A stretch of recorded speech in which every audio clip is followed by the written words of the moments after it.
because it was such a young room. Frank was old, but when Frank left, we were looking around for the leaders, and it's good to see those guys stepping into those positions. Yeah, I mean, because you mentioned the talent is something. Yeah, the talent. They maybe weren't ready for it, what they were thrust into last year with all the circumstances. Right. And so how do you sort of set expectations this year for those guys, given all that?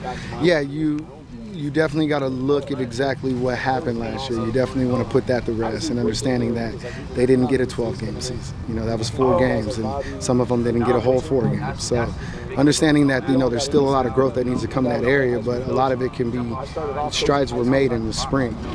We do a good job of practicing fast, putting a lot of pressure on them and putting them in certain situations, and I think that really helped them grow up. So not only that, but the transition from high school to college and the schoolwork, the management of time and all that extra stuff off the field needs and things like that, I think they're really starting to come into their own and managing themselves better, and that really shows on the football field. Makes them more comfortable. Yeah. Are you planning to keep guys at one position, X, Z, H, or do you think that there will be some movement for a few guys? Or a couple guys? I truly believe that everybody should be interchangeable. I think guys, as the receivers, you need to understand outside and in. I think it helps you understand the whole concept of the offense better. With that said, some guys are limited, in certain positions. Some guys are not as fast. Some guys are, not as tall. And so you definitely want to put them to their strengths.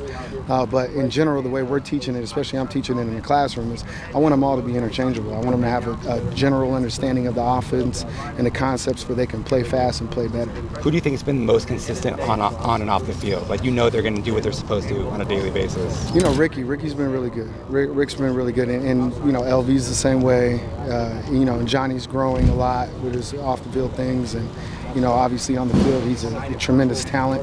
I expect him to play outstanding this year and be a major target for us. But Andre Johnson's done a good job. Jordan Porter as well. He's an older guy, but there's still growth there. So I think when I transitioned into that position, I think a lot of them started to understand where I'm going to push them is their technique, things like the mental part of the game that's going to allow them to, top to bottom, walk on to, scholarship player, that they're going to be a better player at the end of the day. So I think they've all bought in, and I say that, but it's still a growing process. It's only been a few days. So I think we're in a good spot. A lot of coaches say that, hey, we're going to play probably 5 or 6 guys. They make it clear you're battling for those spots. Mm-hmm. What's your sort of view about that, and what have you said to the guys about that? About how many might play? It's open, and I say that understanding who's who still, who played last year, things that we want to get done offensively as a unit, as we talk to Zach and the things he wants to see, so that we're all on the same page. But Johnny's going to be a guy we're going to target this year for sure. It should be. LV and Ricky are going to be guys that are going to be able to do a lot for us in the slot. I think all of our whole group's a physical group. Jordan Porter is going to show up this year. Andre Johnson is going to be a better player. And then you got some younger guys that are coming along. You got, Gio Sanders has just earned a scholarship and well-deserved, hard-earned. And, just trying to get him prepared. I think also what they'll get from me is understanding that it's such an unpredictable game. Guys get hurt. All of a sudden you were a 3 and now you're a 1.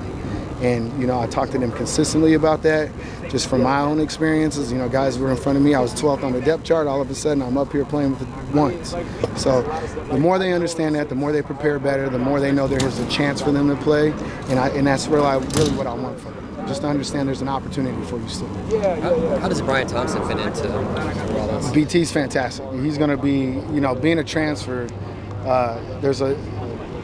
it's a tough transition, because he needs to understand his recruiting process started all over, right? And it's like, other teams wanted him, and now he's making sure this is the place he wanted to be.